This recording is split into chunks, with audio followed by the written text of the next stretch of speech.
bersyukur kita akan membahas tentang satu tema yang sangat penting ya, bahwa kebangkitan Kristus bukan hanya berbagian besar di dalam keselamatan kita, tetapi kebangkitan Kristus adalah satu hal juga yang akan membuat kita melihat bagaimana Allah membelah sejarah, bagaimana Allah sungguh-sungguh berkuasa atas sejarah, dan bagaimana Allah sungguh-sungguh berdaulat atas kehidupan manusia. Mari sebelumnya kita sama-sama akan berdoa terlebih dahulu sebelum kita membaca kitab suci. Mari kita berdoa. Sungguh besar dan tidak dapat kami pikirkan Tuhan, misteri yang teragung di dalam dunia ini adalah bagaimana mungkin Allah mau datang ke dalam dunia bagi kami. Kami tidak mengerti Tuhan, apakah kelayakan kami, apakah hebatnya dunia, apakah tempat kami ini terlalu nyaman sehingga Tuhan turun dari surga untuk mendatangi kami.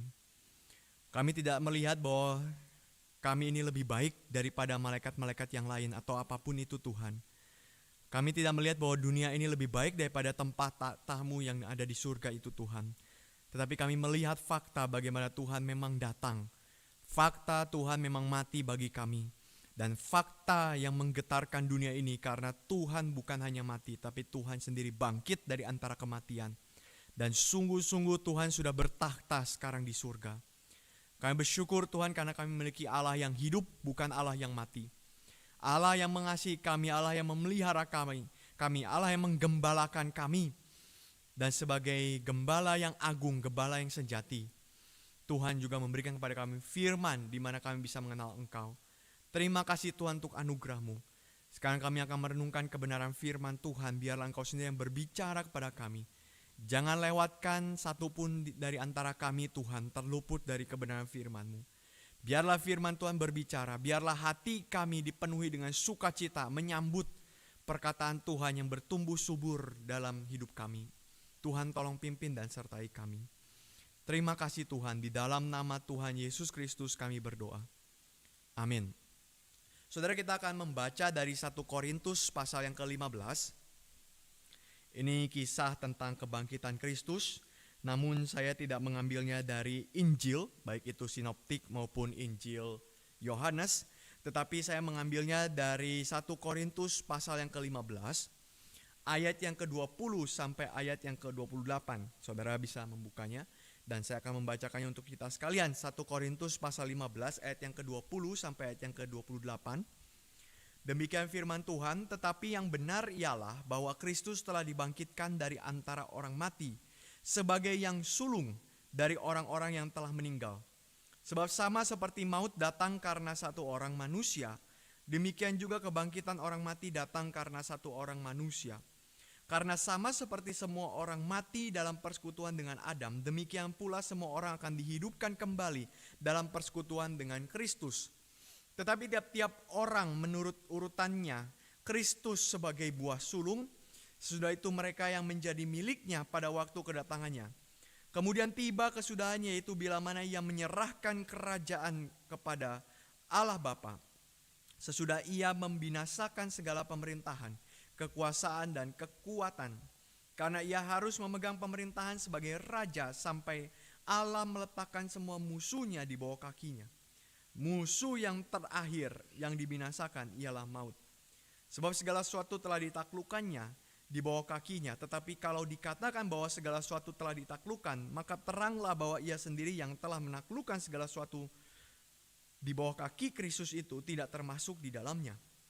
Tetapi kalau segala sesuatu telah ditaklukkan di bawah Kristus, maka ia sendiri sebagai anak akan menaklukkan dirinya di bawah Dia yang telah menaklukkan segala sesuatu di bawahnya, supaya Allah menjadi semua di dalam semua. Saudara sekalian, kita melihat ada satu konteks di mana Paulus berbicara mengenai kebangkitan Kristus. Dan seperti tema yang kita sama-sama akan renungkan, ini adalah satu kuasa yang membelah sejarah. Saudara, ketika kita berbicara tentang sejarah, kita harus memahami dan menerima satu fakta yang sangat penting, bahwa manusia itu diciptakan Tuhan di dalam ruang dan waktu. Manusia diciptakan Tuhan di dalam satu tempat tertentu.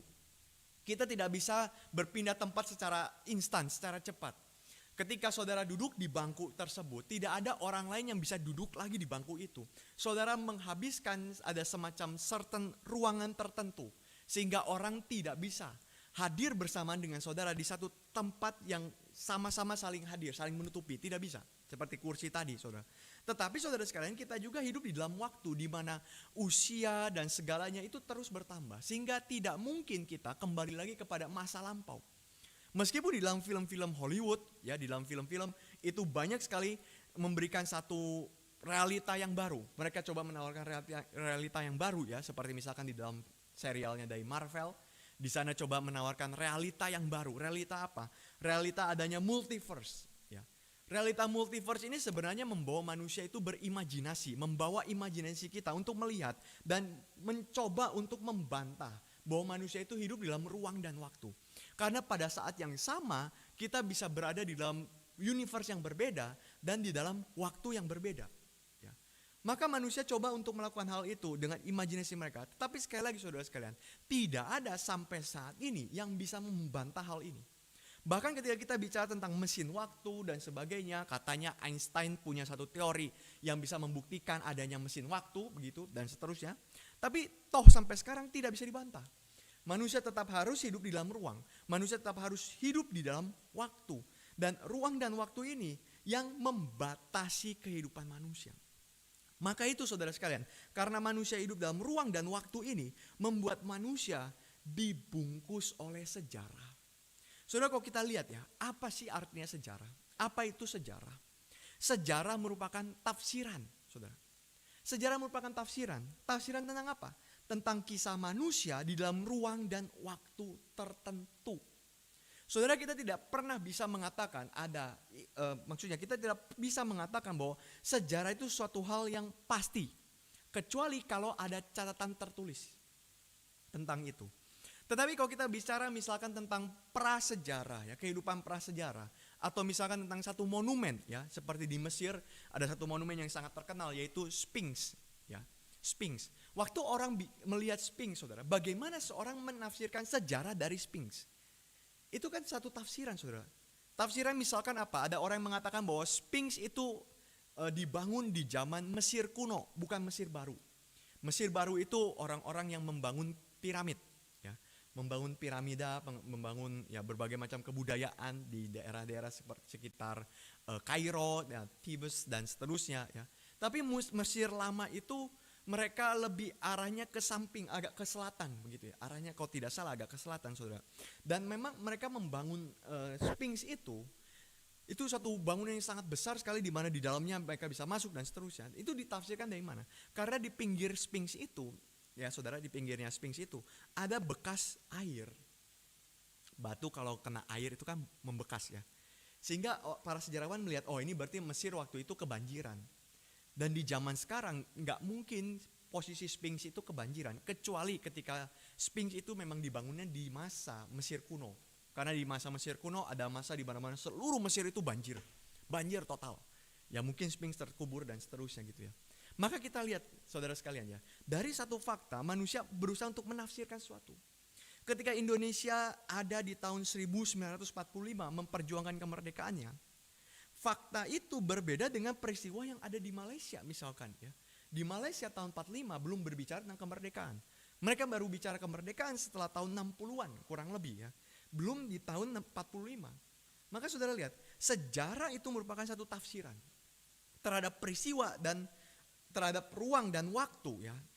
Kehidupan manusia, kisah manusia di dalam ruang dan waktu tertentu, di tahun tertentu, di tempat tertentu saudara sekalian. Dan ini bukan hanya membatasi manusia, tetapi sejarah itu punya pengaruh besar sekali di dalam kehidupan manusia. Saudara Soekarno punya satu pidato ya, kita nggak bilang khotbah. Satu pidato yang sangat terkenal, pidato terakhir ya sebelum dia lengser, yaitu jas merah ya. Jangan sekali-sekali merupakan sejarah. Ya, ini satu pidato yang sangat fenomenal sekali, di mana dia berusaha untuk mengungkapkan tentang G30 dan sebagainya di situ ya, meskipun ujung-ujungnya nanti jatuh juga Soekarno, saudara. Tapi ada seorang lagi yang bernama Confucius, saudara. Confucius mengatakan, saudara sekalian, kalau di dalam satu negara ada 5 fungsi atau ada 5 aspek ya, seperti rakyat, pemerintah, militer, tanah, dan sejarah. Maka dari 5 hal ini saudara sekalian, yang tidak boleh hilang sama sekali adalah manusia mengerti bijaksana dari sejarah. Confucius mengatakan saudara sekalian bahwa orang yang paling bijak di dalam dunia ini adalah orang yang belajar dari sejarah. Kenapa saudara sekalian? Karena memang manusia di dalam ruang dan waktu ini dibentuk untuk menatap masa depan melalui pembelajaran masa lampau. Saudara, semua yang kita pelajari itu kan satu hal yang sudah ditemukan di masa lampau. Kita tidak bisa mempelajari apapun di masa yang akan datang, gak bisa saudara. Semua yang kita pelajari, semua yang kita ketahui sekarang adalah satu hal yang sudah terjadi di masa lampau, atau paling tidak ditemukan di masa yang akan lampau. Dan justru dari penemuan masa lampau itu mendorong manusia untuk bergerak maju, bergerak menuju dengan masa depan. Maka itu saudara sekalian, sejarah itu sangat mempengaruhi kehidupan manusia. Seberapa kita memahami sejarah, seberapa bijaksana kita akan menghadapi masa depan. Tapi saudara sekalian, dari begitu pentingnya sejarah, ada satu pertanyaan yang sama-sama kita perlu pikirkan sama-sama. Kalau sejarah begitu penting dalam hidup manusia, mempengaruhi hidup manusia. Kalau sejarah itu membatasi hidup manusia ya, karena mereka hidup dalam ruang dan waktu tersebut saudara. Pertanyaannya adalah, apa yang menggerakkan sejarah? Ini satu hal yang sangat penting saudara sekalian. Karena kalau kita gagal mengerti ini, kita gagal mengerti definisi atau makna hidup manusia.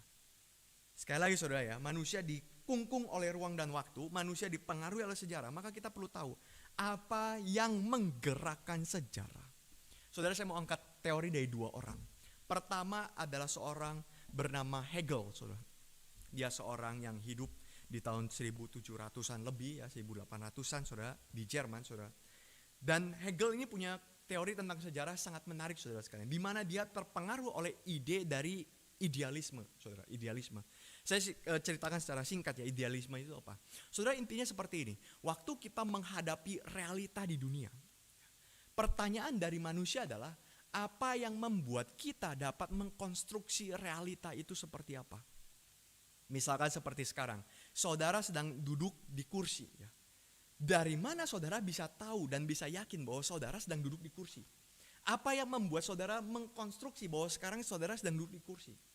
Ini perdebatannya panjang saudara ya, ada yang dari empirisme dan sebagainya, tapi saya mau bahas dari idealisme. Idealisme mengatakan saudara sekalian, yang mengkonstruksi realita, yang menjadikan fakta itu adalah fakta adalah pikiran manusia. Kita yang mengkonstruksi itu, kita yang membuat itu, kita yang memikirkan itu. Karena manusia itu memiliki klasifikasi di dalam otaknya saudara sekalian. Klasifikasi yang banyak sekali, pemetaan yang banyak sekali, sehingga bisa menentukan bahwa yang namanya kursi itu seperti ini. Saudara, kalau mau lihat ya, seperti di depan saya ya, misalkan ada keyboard ini saudara sekalian. Kita kan tidak akan bilang bahwa ini itu adalah kursi, tidak. Saudara akan langsung klasifikasi, ini itu keyboard. Keyboard itu fungsinya apa? Alat musik, gitu ya. Saudara tidak akan duduki keyboard, tapi saudara akan duduki kursi. Kenapa? Karena kursi fungsinya untuk duduk. Nah, dari mana kita tahu itu fungsinya untuk duduk? Karena klasifikasi dalam otak manusia. Karena pikiran manusia yang membentuk klasifikasi seperti itu. Membentuk definisinya seperti itu. Nah, itu tentang idealisme saudara ya. Maka idealisme mengatakan seluruh realita ini dibentuk oleh apa? Pikiran manusia. Ide ini saudara sekalian akhirnya mempengaruhi orang yang bernama Hegel saudara sekalian. Orang yang bernama Hegel. Dia mengatakan saudara sekalian, kalau seluruh realita ini dibentuk oleh pikiran manusia, seluruh fakta ini menjadi fakta karena pikiran manusia. Berarti apa saudara? Berarti berarti pikiran manusia inilah yang membentuk apa yang disebut dengan cultural mindset saudara. Asumsi dalam pikiran manusia ini akan membentuk cultural mindset saudara, yang menjadi basic beliefnya mereka. Wah, apa ini ya, ribet nih ya, nggak pusing nih, apa sih, ngomong apa sih. Oke saudara, seperti ini ya, misalkan ya, saya mengatakan bahwa ini adalah keyboard ya saudara. Kenapa? Karena saya mengklasifikasi itu sebagai keyboard dan saya taruh di otak saya bahwa ini adalah alat musik ya. Maka saya katakan ini keyboard, ini bukan drum, ini bukan gitar, ini adalah keyboard. Oke saudara, waktu saya berpikir ini adalah keyboard, apakah rekan kita juga berpikir ini keyboard? Perlu punya pikiran yang sama dong saudara ya. Kalau enggak kan masyarakat kita kacau balau. Ya, waktu saya bilang, tolong silakan mainkan keyboardnya, saudara ambil drum tiba-tiba, kuduk. Wah, keyboard gimana? Lalu saudara ambil kursi, pukul-pukulin kursi. Saya bilang keyboard, kacau balau. Ya. Maka saudara, waktu kita mengkonstruksi bahwa ini keyboard, bukan diri kita sendiri yang konstruksi ini keyboard. Tetapi siapa? Seluruh komunitas itu harus memiliki kesepakatan yang sama bahwa ini adalah keyboard. Nah saudara, maka ini menjadi basic belief. Basic belief itu apa? Asumsi dasar di dalam masyarakat kita. Waktu saudara melihat ada bendera merah putih, saudara tidak pikir bahwa itu adalah taplak meja kan? Enggak. Kita langsung pikir apa? Oh, ini bendera negara kita. Mungkin saudara bisa hormat, mungkin saudara teringat perjuangan para pahlawan dan sebagainya. Tapi kita tidak akan membayangkan itu adalah taplak meja. Kenapa? Karena kita punya asumsi bersama. Nah, asumsi itu yang membentuk satu yang disebut dengan cultural mindset, saudara. Cultural mindset itu apa? Kebudayaan sebenarnya. Asumsi kebudayaan, saudara. Dan cultural mindset inilah yang Hegel sebut untuk menggerakkan sejarah. Kenapa sejarah bisa bergerak? Karena ada kebudayaan tertentu dari pikiran manusia yang mengkonstruksinya sehingga sejarah itu bisa berjalan ke sana. Nah, Hegel pakai istilah zeitgeist ya saudara. Zeitgeist itu roh zaman. Roh zaman ini suatu hal yang tidak terlihat tapi seperti kuasa atau roh yang menggerakkan. Ada asumsi yang menggerakkan saudara sekalian. Zeitgeist ini merupakan satu asumsi budaya itu saudara yang terbentuk dari kumpulan-kumpulan pemikiran itu ya. Basic belief ya saudara, dari suatu kebudayaan. Saya ambil contoh lagi terakhir saudara. Misalkan begini. Waktu kita melihat sesama manusia saudara. Di zaman kita sekarang kita akan langsung punya pikiran. Kita harus menghargai manusia yang lain. Betul ya? Saudara waktu lihat rekan saudara kan tidak pikir itu binatang kan? Enggak lah ya. Itu terlalu kasar begitu ya. Kita mikir sini gitu ya. Enggak mungkin gitu, jahat sekali ya. Itu enggak boleh saudara.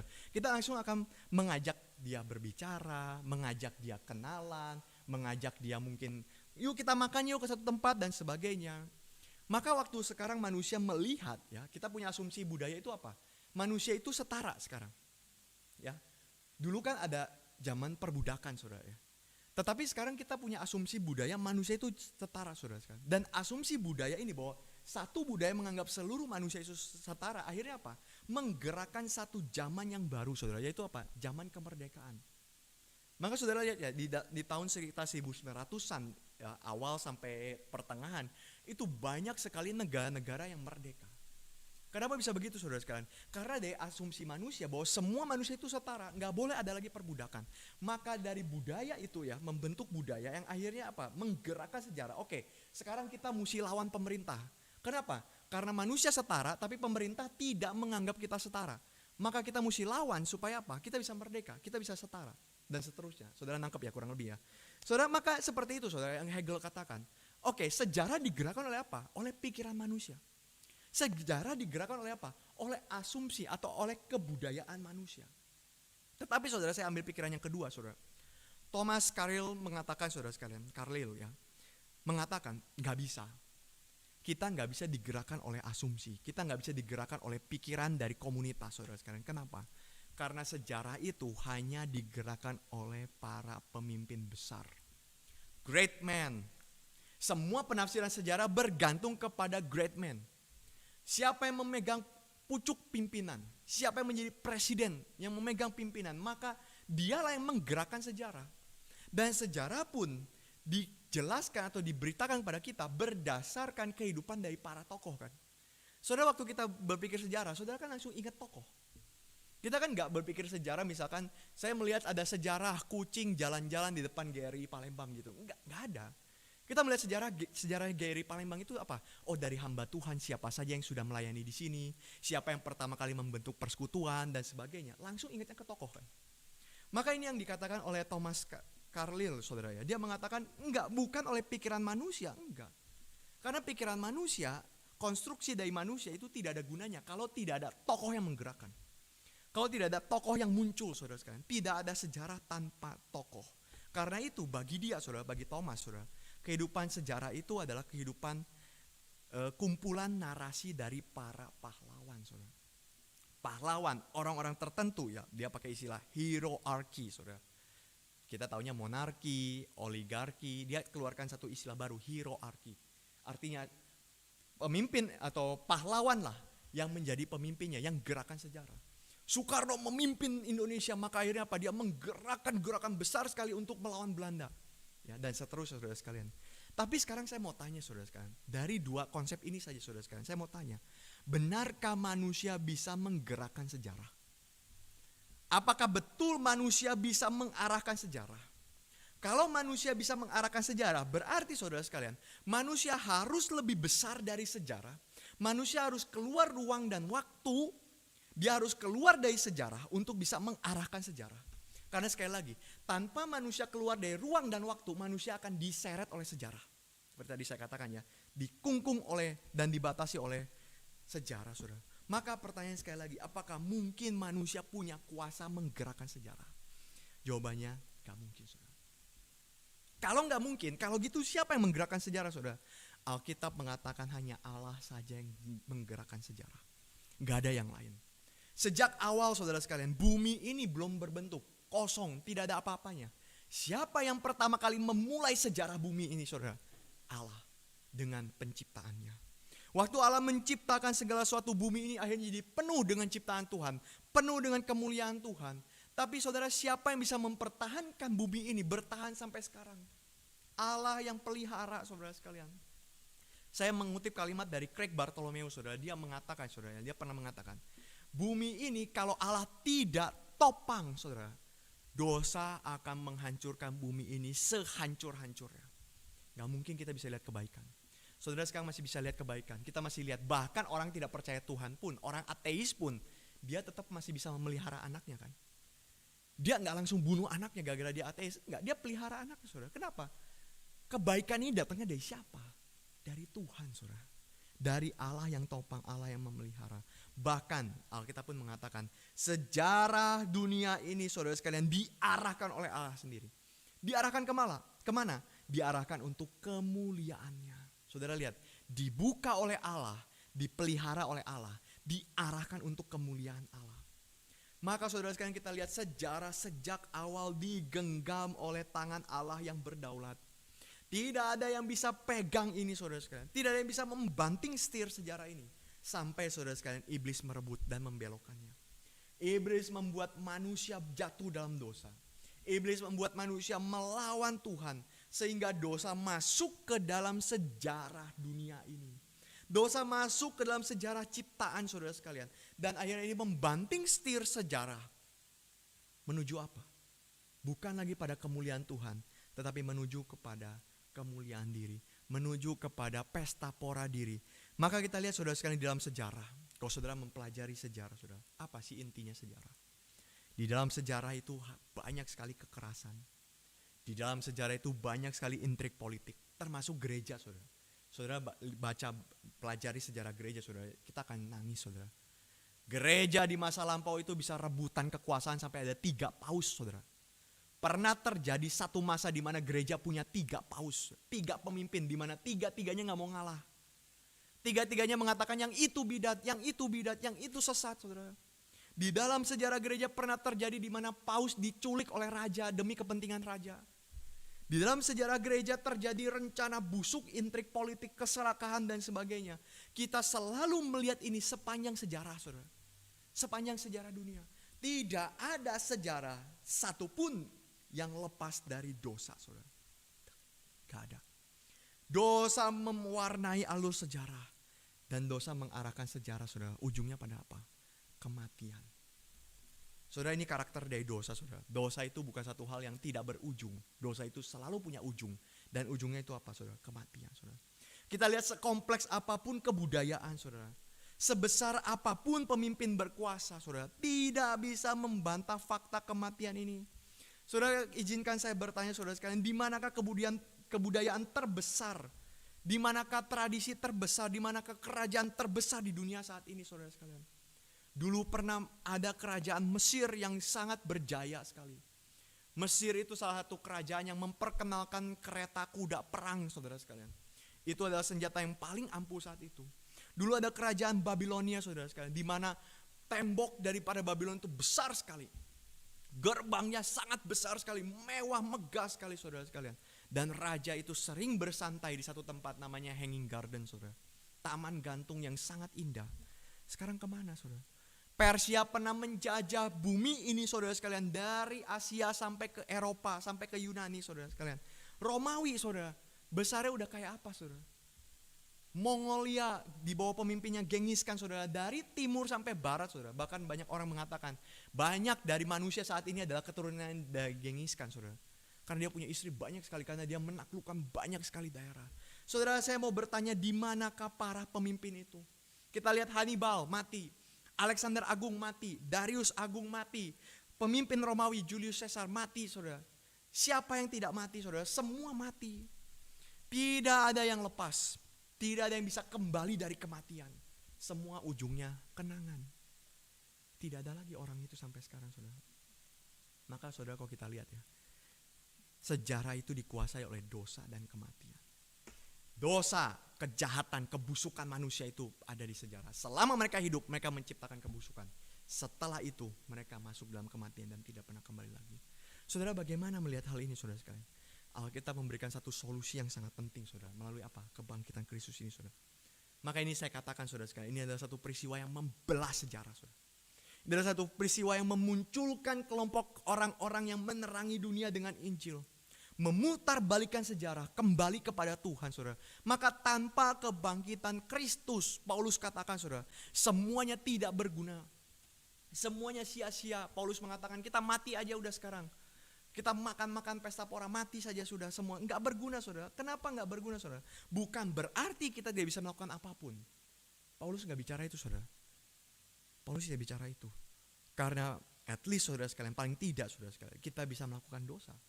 Bukan gak bisa melakukan apapun saudara, tetapi tidak ada harapan di balik apapun.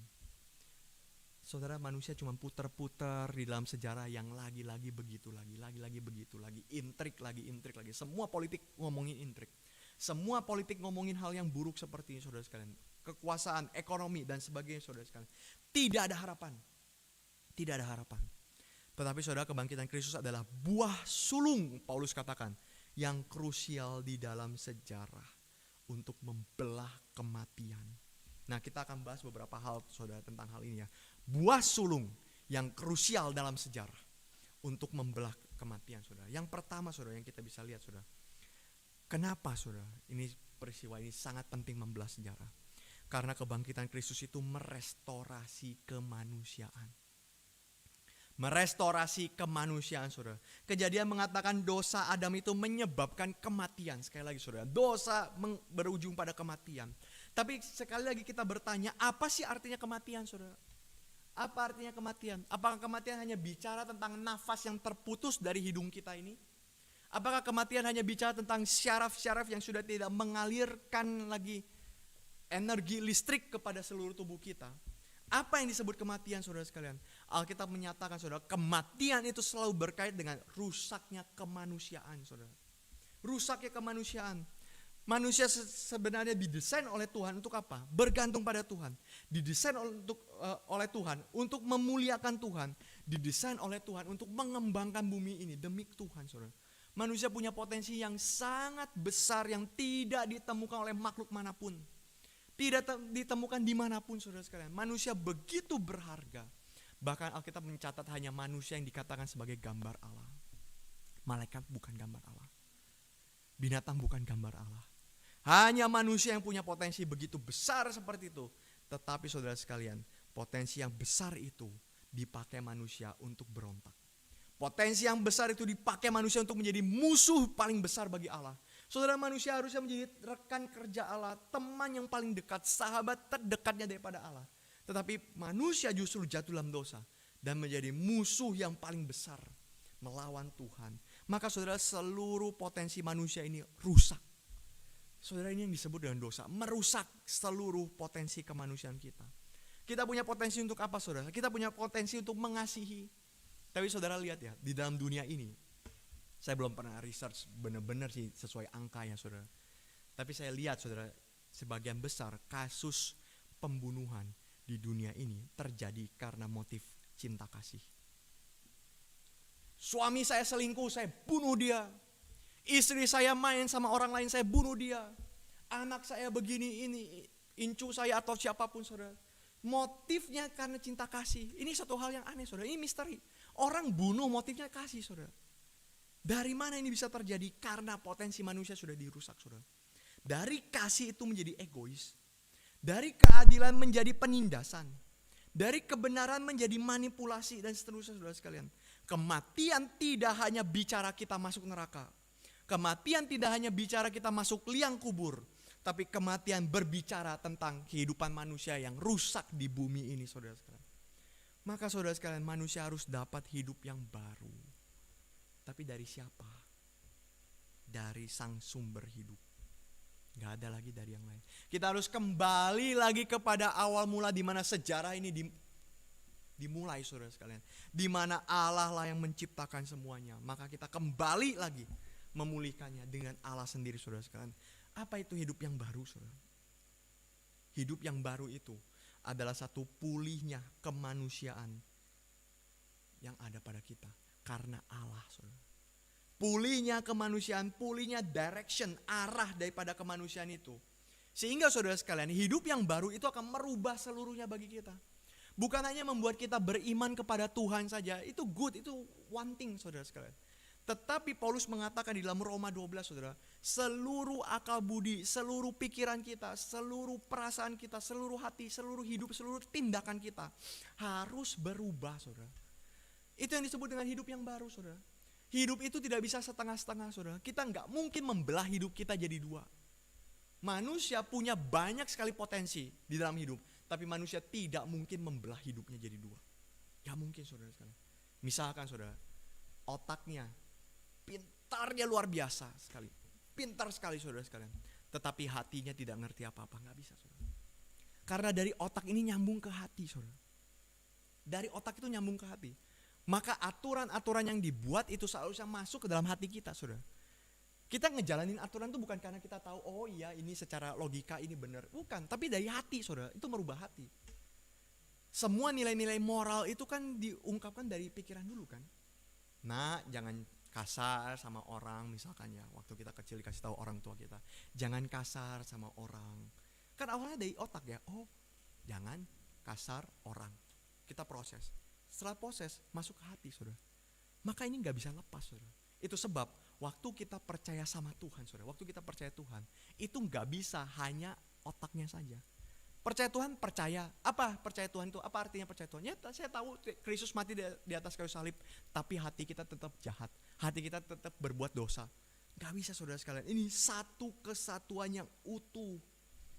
Kita meresponi anugerah Tuhan secara utuh. Dan respon ini membuat kita mengarahkan pandangan dari pandangan kepada diri sendiri.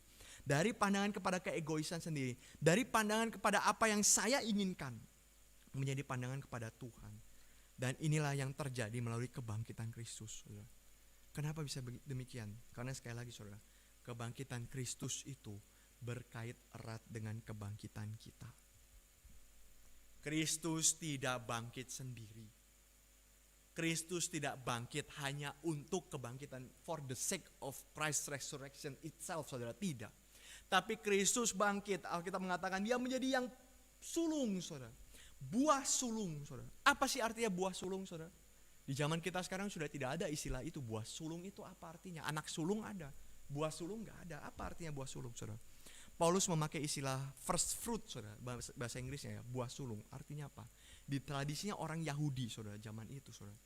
Mereka kalau mau panen, saudara, panen besar, panen raya ya, bukan panen kecil-kecilan, panen raya gitu. Saudara, itu ada tandanya. Tandanya itu apa? Ada beberapa pohon itu yang akan panen duluan. Jadi keluar buah duluan. Waktu keluar buah duluan, mereka ambilin buah itu. Dan biasanya, saudara, buah ini dibawa ke bait Allah untuk apa? Dipersembahkan. Sebagai nazar bahwa saya bersyukur Tuhan sudah memberkati saya. Karena apa? Nextnya setelah ini saya tahu seluruh kebun saya akan berbuah. Bukan hanya satu pohon. Kita lihat pertama dari satu pohon, saudara. Tapi dia tahu dengan iman, dia tahu dengan pasti seluruh kebun ini akan berbuah setelah ini, saudara. Dan itulah kebangkitan Kristus. Maka saudara sekalian, Paulus mengeratkan ini. Kebangkitan Kristus dan kebangkitan kita merupakan satu kesatuan event, saudara. Satu kesatuan event, saudara. Kita gak bisa berpikir bahwa yang penting Kristus bangkit saja, udah kita gak ada hubungannya sama kita. Gak bisa. Ini yang dipikirkan oleh orang Korintus, saudara sekalian. Orang Korintus berpikir bahwa Kristus bangkit saja, udah. Gak apa-apa Kristus bangkit, kami percaya Kristus bangkit. Tapi kita bangkit, tunggu dulu. nanti dulu. Tidak, kita nggak perlu bangkit dan seterusnya saudara sekalian. Tapi hati-hati saudara sekalian, membuat kebangkitan itu jauh dari kita, saudara. Itulah satu hal yang membuat kita jauh dari prinsip firman Tuhan. Kalau kita pikir bahwa kebangkitan Kristus gak ada hubungannya sama kita, maka kita akan menyangkali restorasi Tuhan dalam dunia ini. Maka kita akan menyangkali Kristus akan mentransformasi dunia ini. Maka kita akan menyangkali perubahan besar, pembaruan besar daripada Tuhan. Kalau kita menyangkali manusia tidak perlu bangkit. Kalau kita mengatakan manusia tidak perlu bangkit. Tetapi sekali lagi saudara, kebangkitan Kristus memberikan kita kesempatan. Kita belajar mencintai Tuhan. Kita diproses dalam proses yang panjang saudara. Dan ini tidak instan. Saudara, percaya sama Tuhan itu gak instan saudara. Sayangnya saudara sekalian, gerakan dari orang-orang Injili, orang-orang Pentakosta dan sebagainya saudara sekalian, menjadikan kekristenan itu sangat remeh sekali. Sangat instan. Karena mereka mau membuat satu peledakan penginjilan, akhirnya mereka mereduce berita Injil dengan mengatakan bahwa kamu percaya Kristus saja pasti langsung masuk surga. Tenang saja. Apa kuncinya percaya pada Kristus? Apa kuncinya kita menjadi orang Kristen? Percaya aja. Nanti langsung masuk surga, saudara. Betul gak saudara? Ya kita tahu saudara, memang betul. Percaya itu membuat kita diselamatkan dan seterusnya karena iman, betul saudara. Tapi sekali lagi, gak berhenti di situ aja. Saudara, keselamatan itu bukan hanya ketika kita mengaku percaya Kristus. Enggak. Kalau keselamatan hanya itu saudara sekalian, gak perlu Alkitab setebal ini saudara. Tulis saja, yang penting kamu percaya sama Tuhan ya. Injil, 4 Injil cukup saudara. Paulus gak usah bicara tentang pernikahan. Paulus gak usah bicara tentang komunitas orang Kristen. Paulus gak usah bicara tentang bagaimana kita menjadi saksi Tuhan. Petrus gak usah bicara bagaimana kita bertahan dalam penderitaan. Gak perlu semua, yang penting percaya kan. Tapi Alkitab mengatakan saudara tidak. Karena memang pembenaran itu terjadi satu kali. Tetapi keselamatan juga termasuk dalam pengudusan kita saudara. Pengudusan itu masuk dalam keselamatan. Maka itu saudara sekalian, tandanya orang diselamatkan itu apa? Kita bongkar diri. Bongkar keegoisan kita. Bongkar kejahatan kita. Bongkar hal-hal yang kita nyaman, yang kita senang, yang tidak sesuai dengan Tuhan, kita bongkar semua saudara. Dan kita mulai perlahan-lahan masukkan apa yang Tuhan inginkan. Terjadi pembaruan dalam hidup kita. Saudara, ini gak gampang. Ini menyakitkan saudara sekalian.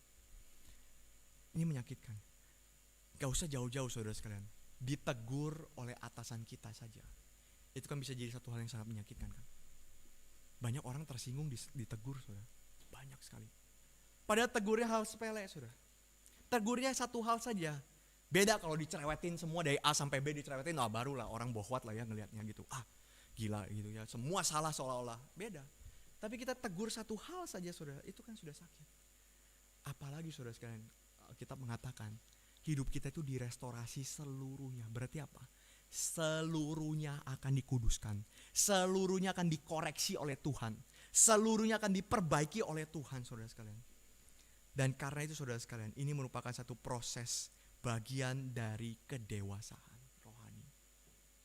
Saudara, waktu kita bicara kedewasaan rohani itu gak bisa tanpa proses yang menyakitkan ini. Kita gak mungkin mengatakan saya setia sama Tuhan tanpa bergumul. Tanpa saya benar-benar pernah bergumul sama Tuhan, saya pernah merasakan Tuhan gimana berjalan seperti ini. Gak mungkin ada kesetiaan saudara. Karena berarti kesetiaan kita hanyalah masih dalam ranah imajinatif saudara. Masih imajinasi saja. Tapi Tuhan mengatakan saudara sekalian, tidak saudara. Kita harus bergumul saudara. Karena itu saudara, wajar waktu kita bergumul mengasihi Tuhan. Pertanyaannya, saudara, seberapa sering kita bergumul sama Tuhan?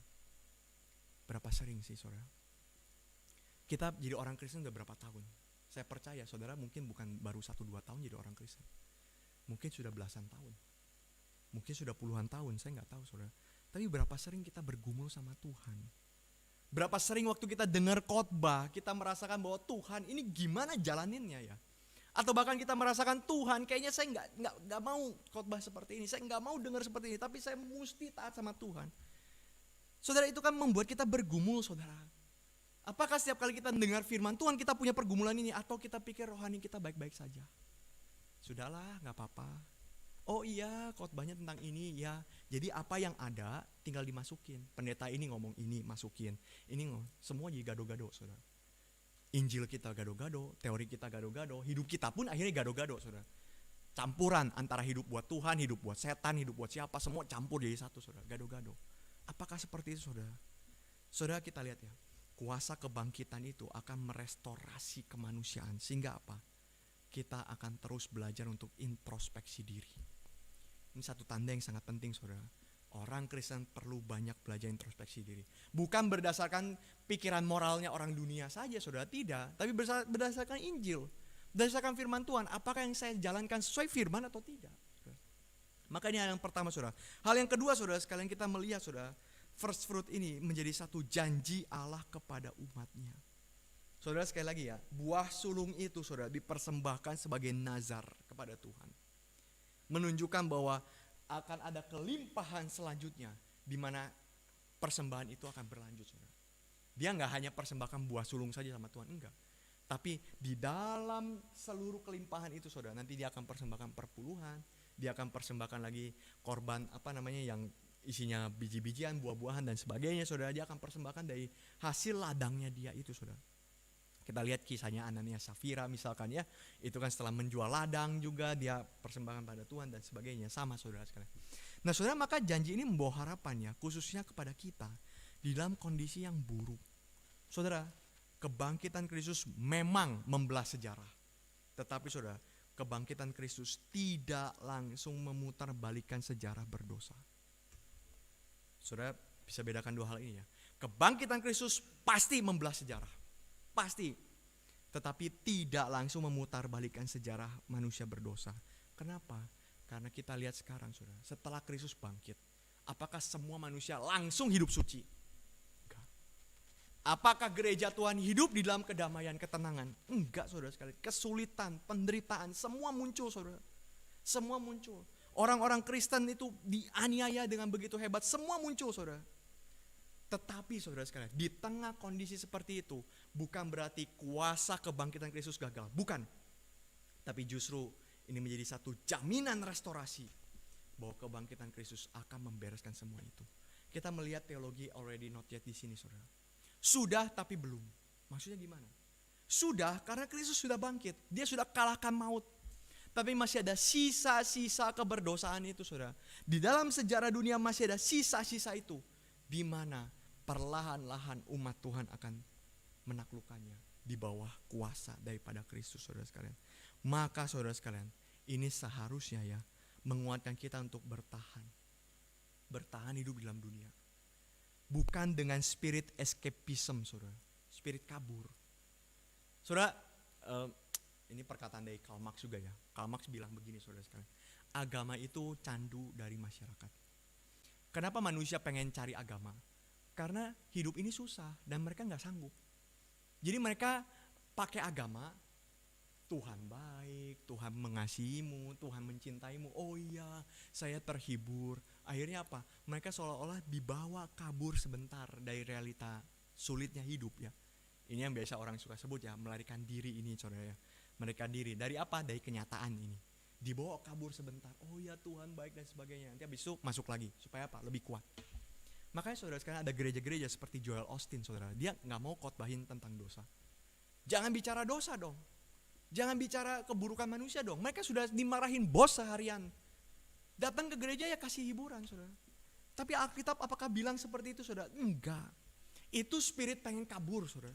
Enggak sanggup hidup di dunia. Enggak kuat, penderitaan begitu besar. Bos marah-marah terus, saya capek hidup di dunia. Pengen kabur. Kaburnya kemana? Ke gereja gitu. Wah, cilaka, saudara. Bukan itu, saudara, bukan. Itu spirit kabur. Tapi Alkitab mengajarkan apa? Spirit transformasi. Bertahan di tengah-tengah dunia bukan dengan pasif, tetapi dengan perubahan, saudara. Membawa perubahan.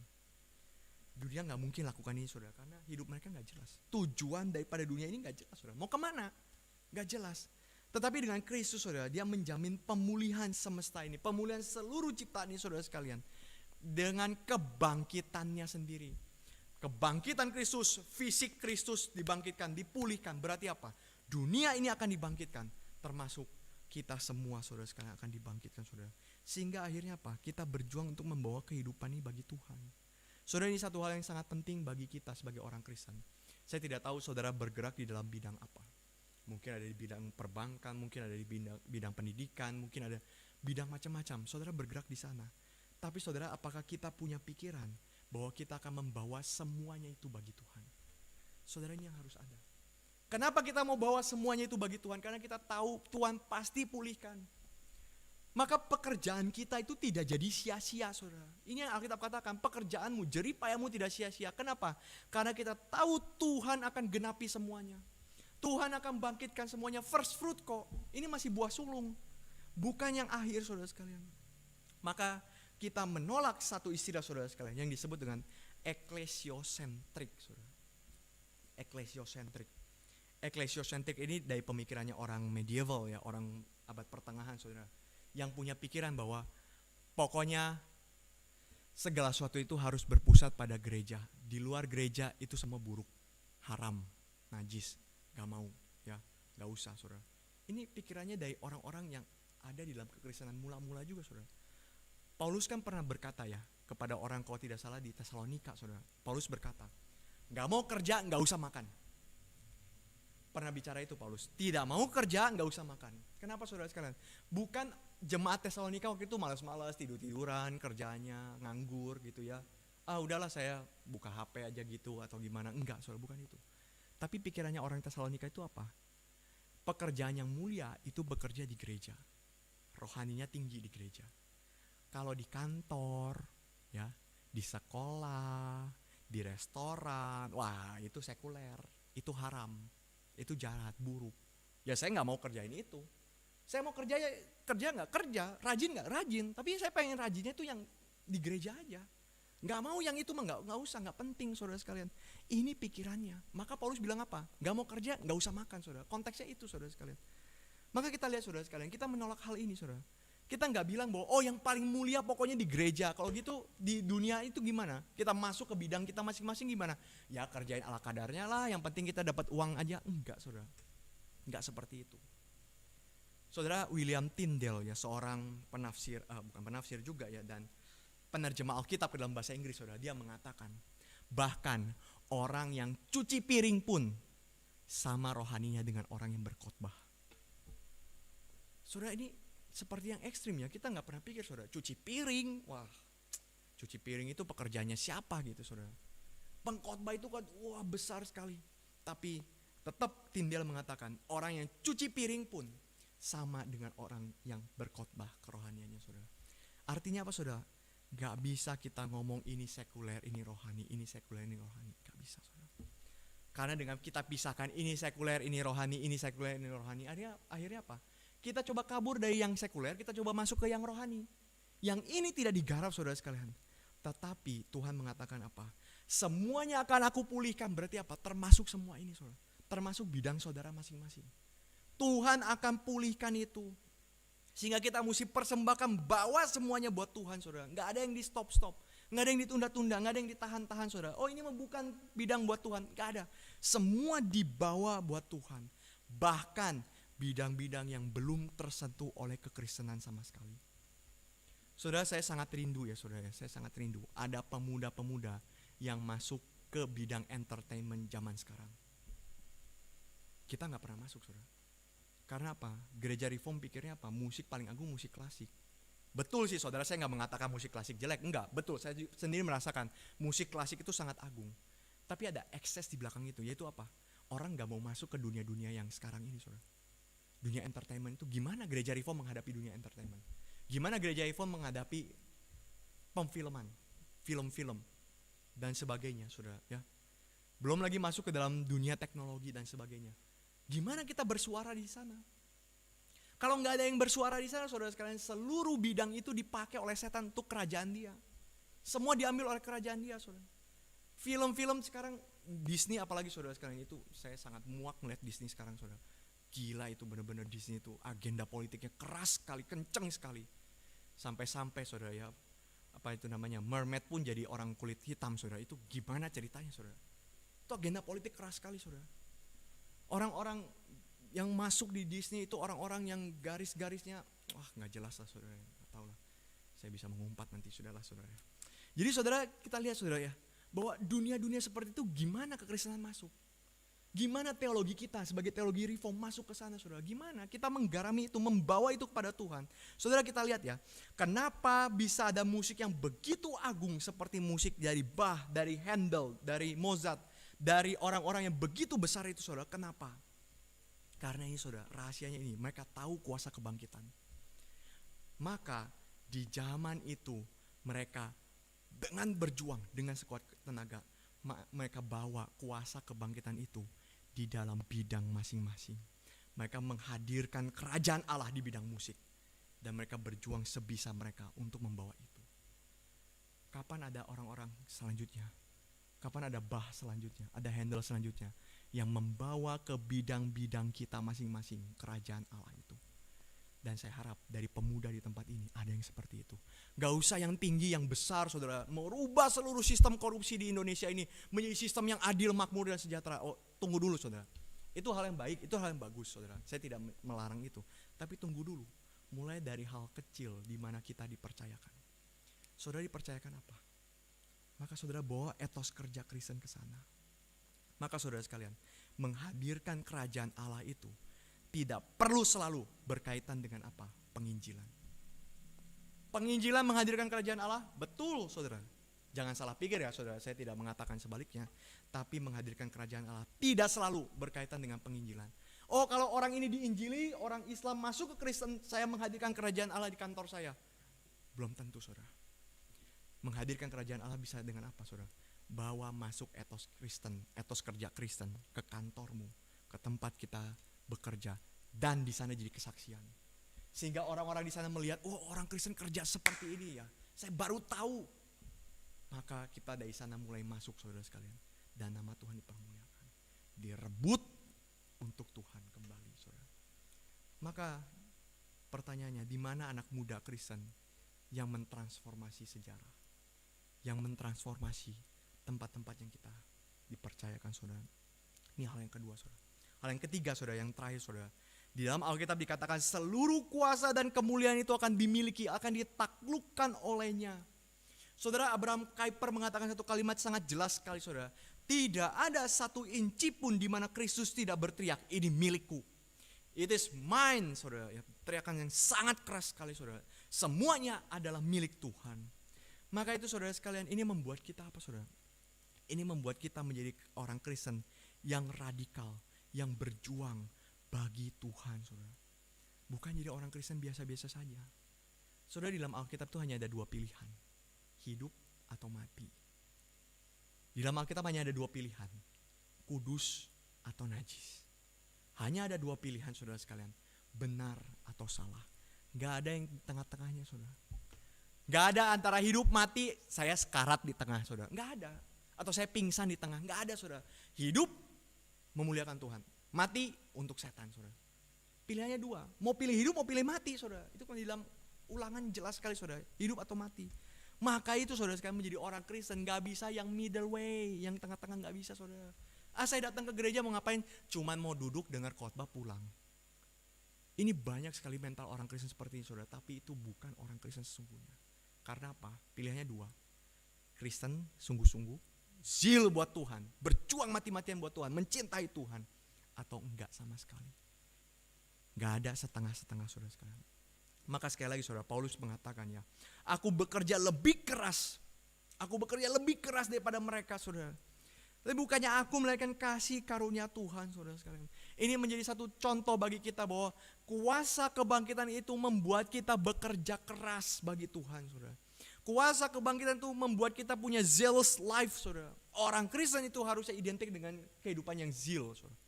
Kehidupan yang zealous, kehidupan yang berkobar-kobar. Karena Tuhan memang menuntut seluruh hidup kita. Bukan setengah-setengah, seluruhnya buat Tuhan. Maka itu saudara sekalian kita lihat ya, terbukti dari apa saudara? Dari penginjilan. Saudara lihat, kebangkitan Kristus menjadi tanda peledakan penginjilan. Gak bisa dibungkam saudara. Sejak Kristus bangkit saudara. Sejak Kristus bangkit. Injil itu menyebar kemana-mana, saudara, ke berbagai daerah. Saudara bisa bayangkan ya, dari tahun Kristus bangkit mungkin sekitar tahun 27 sampai tahun 30 ya, kurang lebih sekitar tahun itu, 30-an. Sampai akhirnya seluruh Eropa sudah diinjili, mungkin sekitar tahun 80-an saudara, 70 atau 80 itu sudah diinjili saudara. Saya punya perhitungan kurang lebih saudara, sekitar 60 tahun itu seluruh kekaisaran Romawi itu sudah diinjili saudara. Saudara lihat, gebrakan begitu besar ini dari mana? Para murid mau kosong saudara.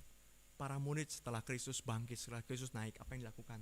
Masuk ke dalam rumah, tutup pintu, tutup jendela, diam di rumah gak ngapa-ngapain saudara. Takutnya luar biasa saudara. Para murid itu bukan orang-orang yang zil yang mau berjuang, enggak saudara sekalian. Kalah mereka tutup pintu saudara. Tapi justru karena kuasa kebangkitan ini saudara sekalian, berkali-kali pemerintah Romawi coba hentikan. Bahkan Nero pun bunuh Paulus supaya Injil tidak tersebar. Tapi apa yang terjadi saudara? Injil semakin menyebar luas. Pemerintah Romawi tidak sanggup. Ahli-ahli Taurat yang katanya jago peraturan Tuhan, jago dalam hal keagamaan, jago dalam hal kerohanian, gak sanggup tutupi Injil. Siapa yang bisa bungkam Injil saudara? Siapa yang bisa bungkam kebangkitan Kristus ini saudara sekalian? Gak bisa. Banyak orang jadi martir, Polikarpus mati sebagai martir dan para rasul mati sebagai martir. Tapi sekali lagi saudara, kekristenan meledak. Terjadi kebangunan rohani begitu besar di seluruh dunia sampai ke tempat kita di tempat ini saudara. Kristen bisa sampai sini saudara. Ini karena kuasa kebangkitan itu. Saudara, maka kita lihat ya, kebangunan rohani ini begitu besar. Apa sih artinya kebangunan rohani? Apa itu kebangunan rohani saudara? Kebangunan rohani itu bukan satu peristiwa yang besar menakjubkan seperti Petrus ya. Ya itu betul kebangunan rohani saudara. Tapi bukan hanya itu saudara. Petrus kan berkhotbah 3.000 orang langsung bertobat saudara.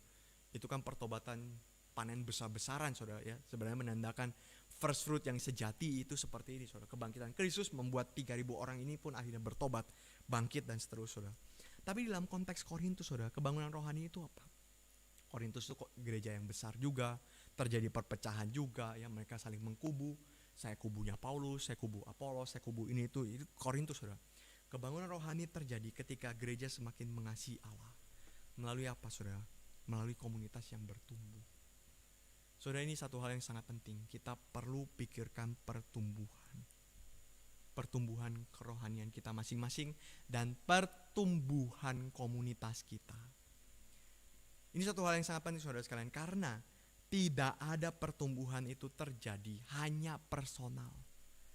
Kita gak bisa mengatakan, oh saya gak mau masuk gereja lah, saya gak mau ke gereja. Entah alasannya karena COVID atau apapun lah, saya gak mau ke gereja.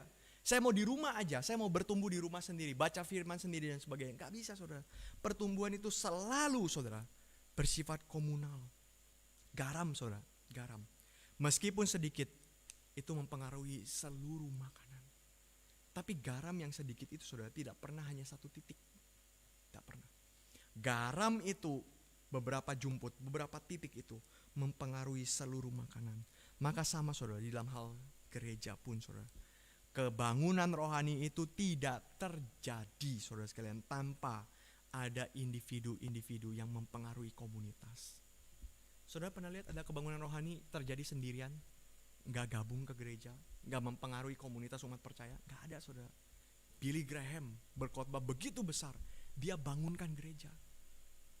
Pak Tong tentu saja saudara. Dari sebelum-sebelumnya saudara, sebelum Billy Graham banyak sekali ya. Dulu ada orang namanya Billy Sunday saudara, yang kalau khotbah bisa naik sampai ke mimbar saudara, bisa tunjuk-tunjuk orang begini. Kita tahu ada tokoh namanya John Sung saudara, Andrew G. Semua tokoh-tokoh kebangunan itu selalu berkait dengan gereja. Gak ada yang enggak saudara. Meskipun mereka mungkin tidak melayani di satu gereja tertentu, tapi mereka membangunkan gereja. Mereka membangunkan komunitas itu, mereka membangunkan umat Tuhan itu. Karena hati mereka mencintai Tuhan. Saudara, dalam 2 Korintus 9 ya, ini surat Paulus yang selanjutnya. Di sini Paulus mengatakan saudara, kegiatanmu itu telah menjadi perangsang bagi banyak orang. Dan inilah tandanya pertumbuhan saudara sekalian. Cinta Tuhan itu akan membentuk satu nukleus saudara sekalian, yang akan merubah seluruh bangsa. Kadang-kadang kita pikir pertumbuhan atau kebangunan rohani itu besar sekali seperti KKR besar dari Pak Tong dan seterusnya. Itu besar sekali saudara sekalian. Tapi tidak saudara. Tidak hanya itu. Itu salah satunya, tapi tidak selalu tentang itu saudara. Karena kebangunan rohani itu dimulai dari apa, saudara? Dari orang-orang Kristen yang mencintai Tuhan bertumbuh. Saudara semakin ngerti firman Tuhan, saudara semakin menjalankan firman Tuhan. Dari komunitas ini, saudara, kita bertumbuh, haus firman, rela berkorban dan sebagainya. Akhirnya ini akan berdampak makin besar. Maka itu saudara sekalian, kalau kita sangat rindu ya, saya pikir semua dari kita sangat rindu Indonesia itu kan dimenangkan untuk Tuhan. Indonesia menjadi negara di mana orang Kristen sangat banyak. Terjadi kebangunan rohani besar dan seterusnya. Kita sangat sekali menantikan dan merindukan kebangunan rohani bisa terjadi di negara kita. Tapi saudara, saya ingatkan satu hal. Kebangunan itu tidak mungkin terjadi tanpa kita sendiri yang bangun. Gak bisa, saudara. Mau dari mana, saudara, kebangunan itu? Kita bangun. Kita sendiri setia firman Tuhan. Kita kalau gak setia firman Tuhan, gak usah harap kebangunan rohani, saudara. Kita gak setia baca Alkitab, gak usah harap kebangunan rohani, saudara. Gak usah harap. Kita sendiri pun tidak dibangunkan, saudara. Bagaimana kita minta orang lain untuk membangunkan kita? Gak bisa, saudara. Dari hati yang mencintai Tuhan, kita sendiri dibangunkan perlahan-lahan. Dari satu titik melebar. Akhirnya seluruh gereja ini dibangunkan. Setelah seluruh gereja ini dibangunkan, komunitas orang Kristen di Palembang dibangunkan. Setelah komunitas dibangunkan, terus dampaknya makin besar. Seperti kejadian di dalam penginjilan ini, saudara. Dari satu titik Yerusalem sampai seluruh bumi, saudara. Maka itu ini yang dikatakan seluruh kuasa sudah dipegang oleh Kristus. Maka itu saudara, kita mengharapkan apa? Kiranya kita bisa bertumbuh dan bisa berdampak besar membawa seluruh sejarah kembali kepada Tuhan, saudara. Maka kuasa kebangkitan Kristus ini membelah sejarah. Dari tadinya dikuasai dosa, dikuasai kematian, ada secercah harapan, ada sedikit celah, saudara sekalian. Bagaimana Kristus membelah sejarah ini menjadi sejarah yang mempermuliakan Tuhan, menjadi sejarah yang membuat manusia hidup di dalam kelimpahan, menjadi sejarah yang membuat manusia itu dekat dengan Tuhan. Kristus memberikan kita kesempatan untuk berjuang melalui hal ini, saudara. Jadi 3 hal yang kita pelajari: introspeksi diri, transformasi, masuk ke seluruh bidang, dan komunitas di tempat ini yang mencintai Tuhan. Dan kiranya kita melihat kuasa kebangkitan Kristus sungguh-sungguh merubah sejarah dunia menjadi sejarah yang kembali dimenangkan oleh Tuhan. Saudara, apakah ada yang punya pertanyaan? Saya persilakan jika ada yang punya pertanyaan. Ya, silakan.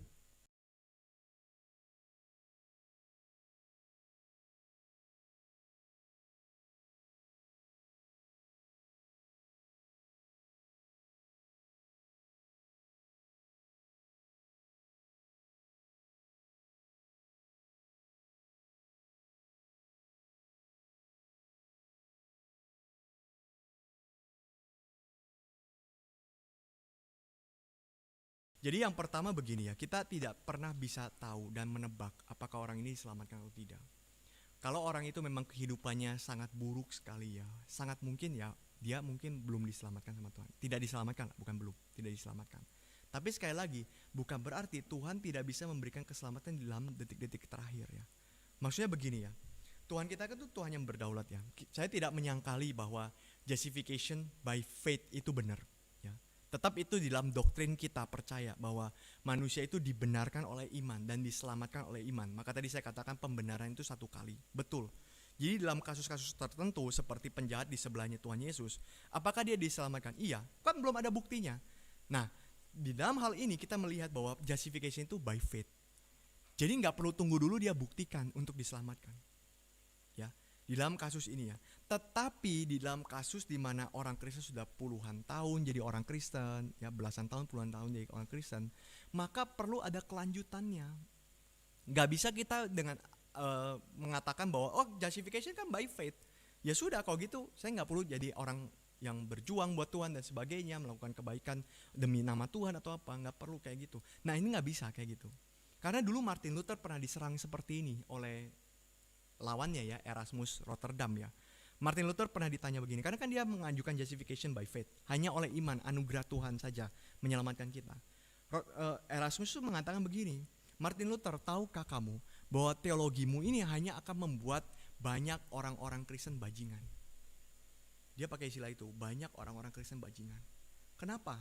Karena hanya anugerah saja sudah cukup. itu membuat banyak orang akhirnya apa? Ya udah nggak usah hidup benar, kan anugerah saja.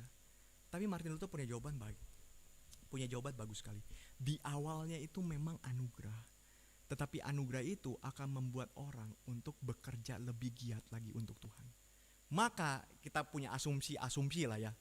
Kalau orang yang disalibkan di sebelah Kristus itu ya, umpamakan, ambil kata ini asumsi lah, dia nggak mati gitu, dia lepas turun gitu ya, pakunya ntar copot atau bagaimana, dia akan menjalani hidup yang berkenan buat Tuhan. Ada buktinya dari pembenaran itu. Tapi bukan berarti itu jadi dasar dia untuk selamat. Tangkap itu ya. Jadi keselamatan itu tidak didasari oleh apa? Perbuatan kita, tidak. Tetap oleh iman gitu. Seperti ambil contoh lagi, bayi kalau mati itu masuk surga atau enggak? Kan ini susah kita jawab. Apalagi bayi masih di dalam kandungan gitu ya. Dia belum bisa berbuat A, belum bisa berbuat B. Gimana? Apakah dia masuk surga? Ya kita nggak tahu Tuhan mau bawa dia ke surga atau tidak. Tapi kalaupun Tuhan mau bawa dia ke surga pun, itu bisa sekali. Umat pilihan Tuhan, umat percaya kepada Tuhan itu bisa sekali kumpulkan. Nah dia percayanya dari mana gitu? Dia kan belum punya iman. Nah ada orang yang mengatakan bahwa iman orang tuanya yang menyelamatkan dia. Maka ini anugerah kan? Anugerah dari Tuhan gitu. Jadi saya mau ngajak kita ngelihat dari dua sisi gitu. Satu sisi kita bukan menegaskan apa orang-orang deontologis ya, orang-orang yang pokoknya legalisme lah, orang-orang yang pokoknya kudu harus berbuat baik baru selamat atau apa. Enggak, bukan itu. Ya, karena Alkitab juga mengatakan keselamatan karena anugerah itu ada. Tapi sisi yang lain saya pengen kita juga berpikir stabil dan seimbang. Jangan pikir karena anugerah kalau gitu nggak perlu ngelakuin apa-apa. Kalau gitu saya nggak perlu hidup suci, nggak perlu hidup baik sama Tuhan, gitu. Jadi kita bisa melihat keselamatan itu dari sisi yang lebih seimbang begitu ya.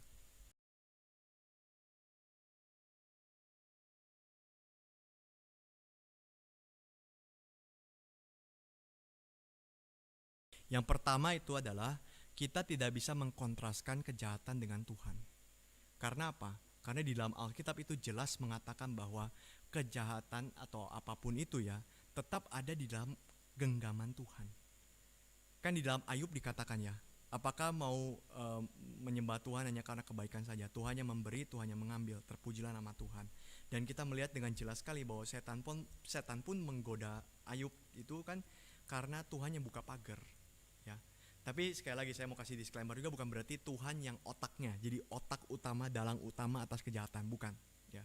Tetapi kejahatan itu nggak lepas dari Tuhan, dari genggaman tangan Tuhan.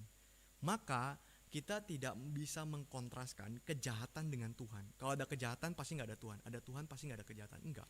Di dalam Petrus dikatakan bahwa justru kejahatan itu ya, bukan Petrus, Ibrani ya.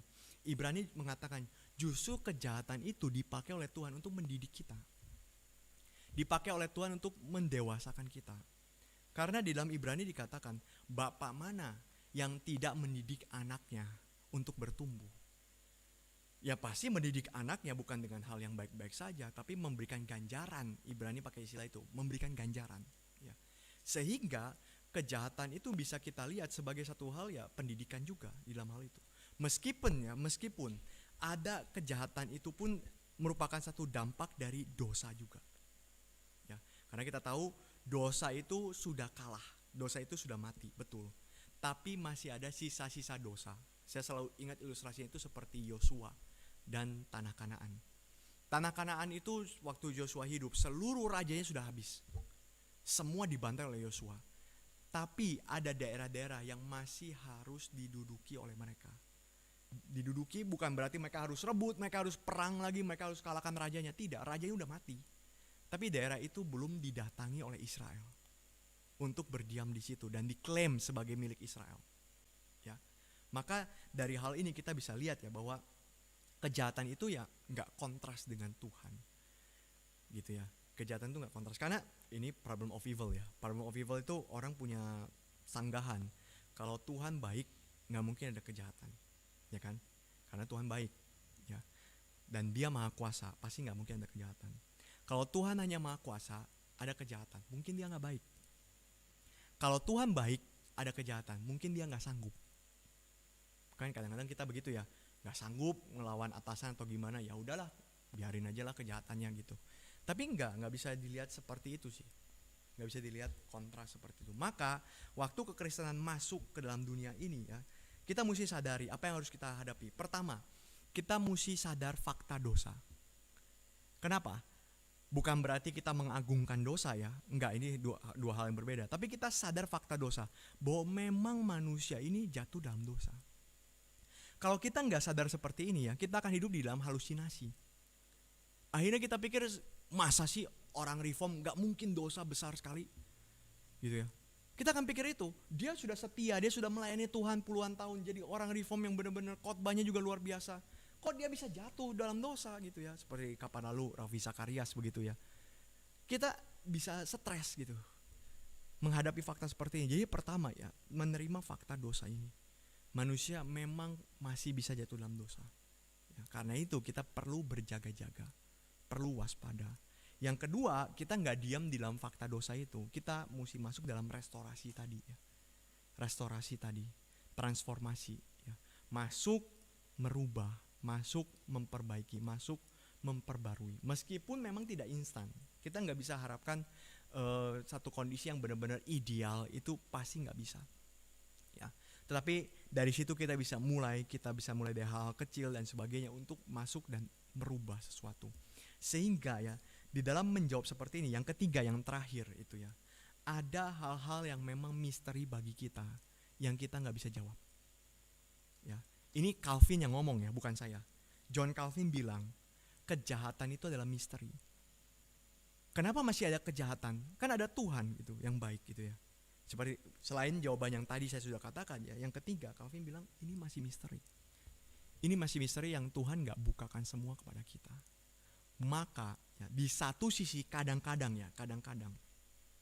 kita perlu berserah kepada Tuhan gitu untuk hal itu.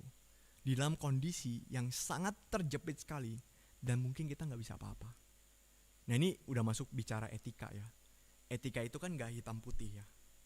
Kita ngomong sama orang yang baru misalkan ya keguguran misalkan, anaknya mati gitu ya, atau bagaimana gitu, orang sedang berduka, sangat berduka besar sekali.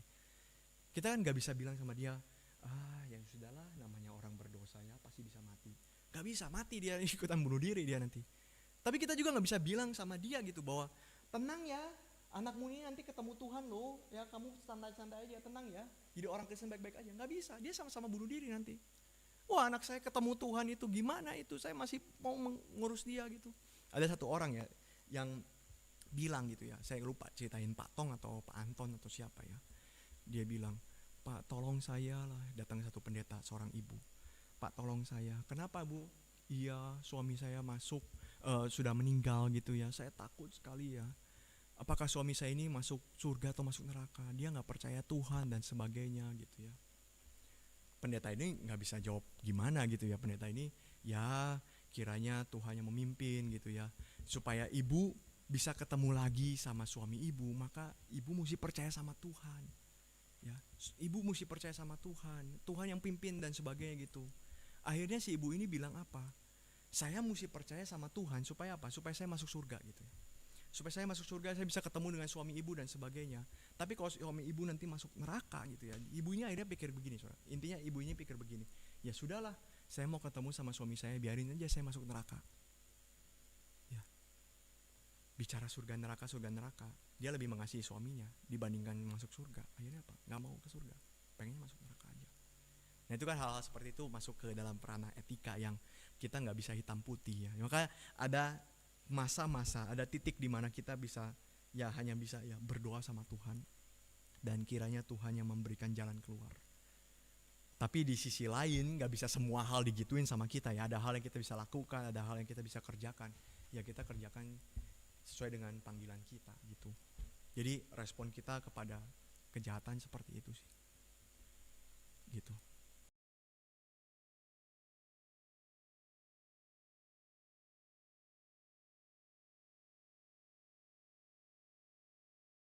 Ya, yang pertama itu kita melihat di dalam Alkitab ya, definisi bekerjanya itu seperti apa. Bekerja itu kan bukan dosa ya, bekerja itu kan mandat Tuhan pada manusia.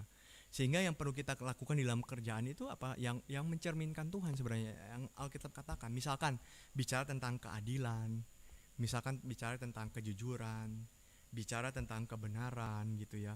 Itu kan poin-poin banyak sekali sih nilai-nilai kekristenan yang ada gitu. Dan dari standar itu ya kita bisa bekerja dengan baik buat Tuhan gitu. Ya, jadi bukan standarnya itu bukan standar yang benar-benar asing sekali yang orang tuh nggak mungkin bisa lihat gitu tiba-tiba kita lakukan, bukan gitu. Karena gini ya, all truth is God's truth. Semua kebenaran itu kebenaran dari Tuhan. Kalau kita lihat ya di dalam dunia moral kita ada hal-hal yang baik, ya itu juga dari Tuhan gitu. Itu juga dari Tuhan. Meskipun ya kita sekali lagi patokannya bukan hanya pada moral baik saja. Tapi misalkan ya, Tuhan tuh mengajarkan apa? Tuhan mengajarkan kita berkorban misalkan. Secara moral ya kadang-kadang di situasi tertentu kita nggak perlu berkorban. Kita nggak perlu punya inisiatif untuk ada orang misalkan gitu ya, amit-amit tabrakan di depan gitu. Kemudian cedera yang satu gitu. Kita pas di sini lagi ngelihat orang kayak gitu. Kita kan secara inisiatif itu kan ya, sebenarnya secara moral gitu. Kita kan nggak salah. Kita nggak ikut campur. Kita bisa, oh lihat di jendela, oh ada orang tabrakan, tutup lagi jendela. Bisa nggak?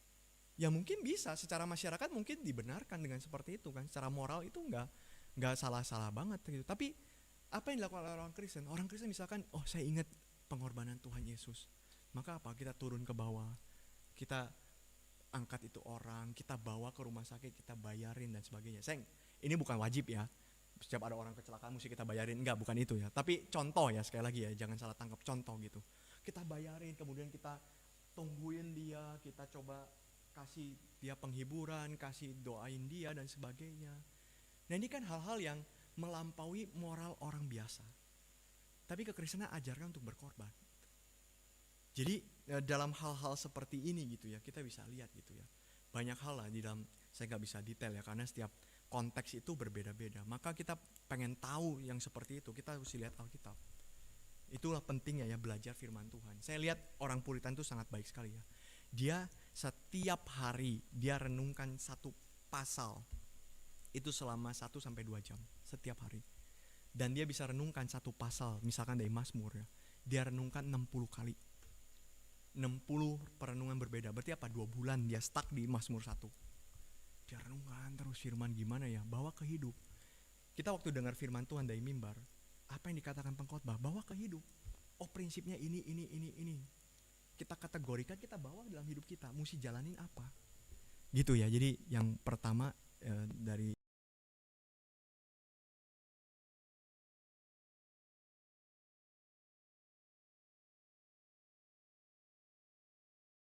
Nah di dalam Alkitab sendiri nggak ada tandanya domba sama kambing, nggak ada.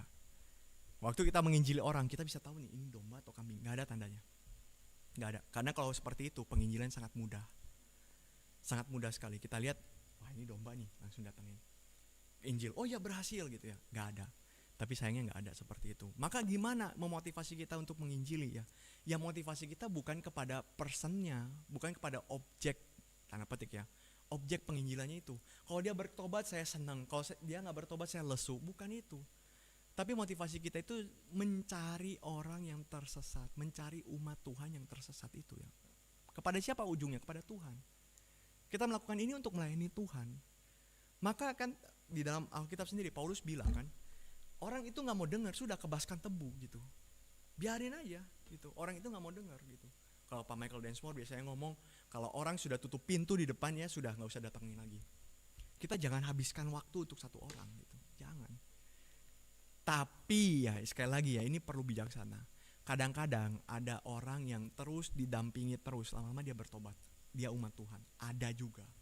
Kita nggak tahu sih. Penginjilan itu benar-benar misteri sih.